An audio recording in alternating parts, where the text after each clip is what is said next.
Hey guys, my name is Ricky Snyder, and I'm going to be discussing my community, which is actually WaKeeney, Kansas, Trigo Community High School, USD 208.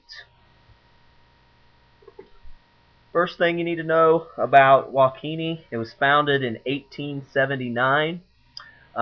Most of the people there are predominantly white. As you can see there on the slide, it's 97% white, less than a percent, about 3/4% Asian, and a little over 0.5% Hispanics. So there's not a lot of diversity there in WaKeeney. The school district is Trigo Community Schools, USD 208.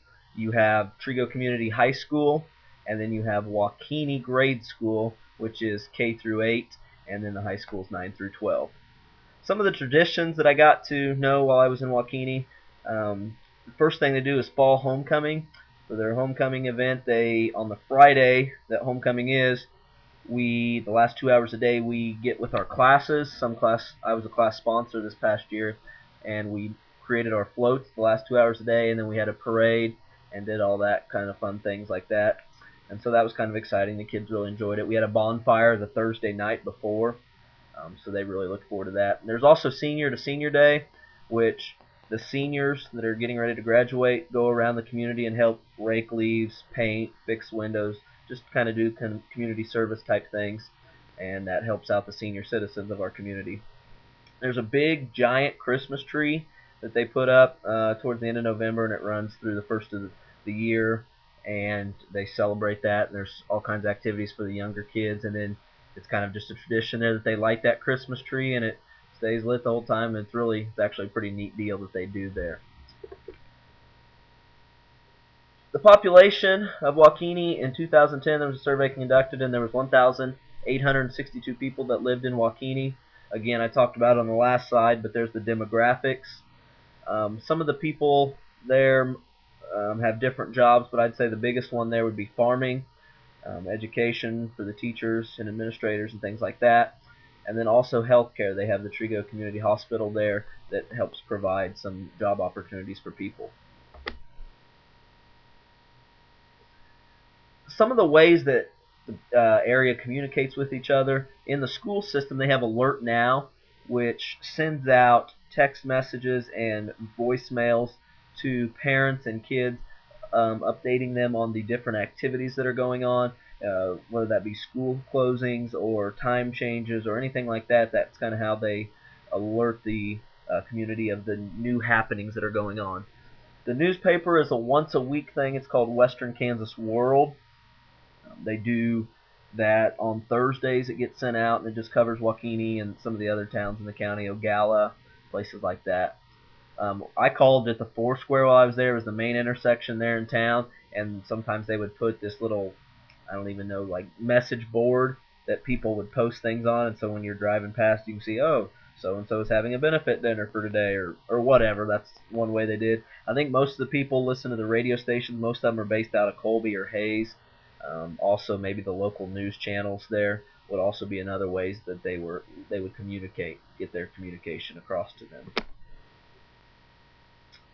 The community groups, a couple of them that I was involved with, the Lions Club. I was the head girls basketball coach there the past 2 years, and the Lions Club always put on our tournament at the beginning of the year, the preseason tournament, purple and gold tournament. So they did a nice job like that for that. The Kiwanis Club. Those were a couple of them. I wasn't involved with too many of them, but again, I did work with the Lions Club while I was there. The school groups, I know there's Big Brothers, Big Sisters. Some of my basketball players were involved in that. They did a nice job. The Booster Club would always help out. They got some of my boys that played for me in tennis. They got them some hats and visors, and they got my girls' basketball team some towels, and so they helped out around the area and for the high school and the grade schools. Know the leadership in the school system. We have our superintendent. He was new last year. He came from Northern Valley. Nice guy. Got along with him well. There's a 7-person school board, and then there was one high school principal and then one grade school principal there within the school district. The county leaders, I wrote certain last names because I felt like while I was there, a few last names kind of ran the town, and if you had a certain last name or came from a certain family, you were kind of the ones in control there. So that's obviously there's county commissioners and things like that, but if you had a certain last name, I felt like you were in power and had a lot of control there in the WaKeeney area.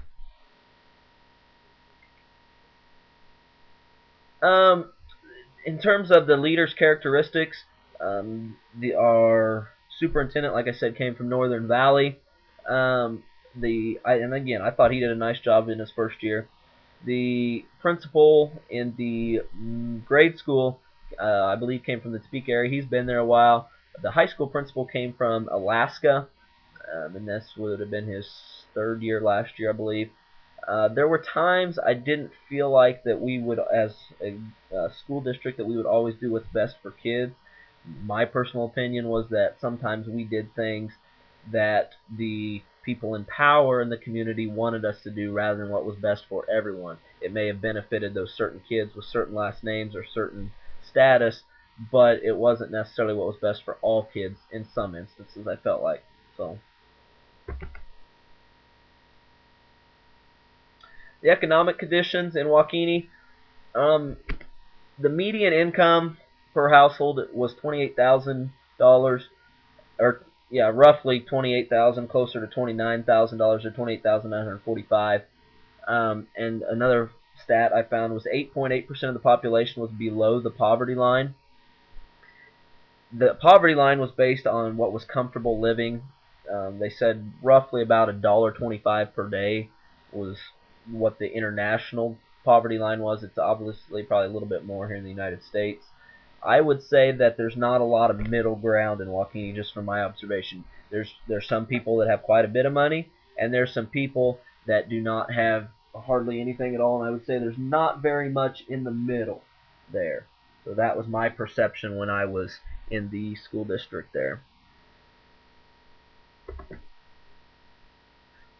The political structure there, I felt like, and I've hit on this already a little bit, that politics play a big role in our education. I felt like, again, sometimes the politics got in the way of actually doing what was best for kids. So that was my perception on that. One of the things that I did notice when I was out there, they had very nice buildings and very nice and recently updated facilities. So they do work hard to get nice things for their kids, and so that was definitely a positive. They do work hard to get things that their kids will enjoy and hopefully benefit from.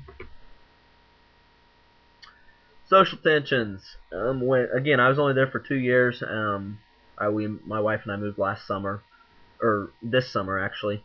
The cliques, I would say the wealthier class, or the class that has this certain last name, I would say they bully some of the other people who are within the community who may have been picked on for a long time. So that's what I noticed when I was there, and I didn't feel like they were welcoming of newcomers. I felt like we were kind of always the outcasts there in certain circles, just because we weren't from the area and we didn't know things. They weren't necessarily real open to changes. There were times that I tried to do something different with some of the programs I was in charge of, and that wasn't always received because that wasn't what was done in the past. But anyway, so that's a little bit about the WaKeeney community. In terms of how the WaKeeney community was aligned with the ISLIC standards, Standard 1 states that a school administrator is an educational leader who promotes the success of all students by facilitating the development, articulation, implementation, and stewardship of a vision of learning that is shared and supported by the school community. I thought last year when our superintendent came in, I thought he did a good job of making us aware of some things. We did some activities, where we gathered some data and how that would help us in the educational classroom. And he really had a nice vision, and I think that he will continue to do a nice job out there. The other standard that I thought WaKeeney did a nice job with was the ISLIC standard number 3. It says a school administrator is an educational leader who promotes the success of all students by ensuring management of the organization, operations, and resources for a safe, efficient, and effective learning environment. I know our superintendent did a fantastic job of always being around the kids. He would poke in our classrooms probably at least once a week, poke his head in, say hi, joke with the kids a little bit. And some other districts that I've been in, the superintendent was just a name. and you couldn't really place a face with him. But I thought our superintendent did a nice job of managing us, but not micromanaging us, helping us out, being a figure that kids actually could put a face with a name, and so I thought he did a very nice job with that. That concludes my presentation of the WaKeeney community and some of the things that you needed to know about WaKeeney. Hopefully you enjoyed it, and we'll see you guys later.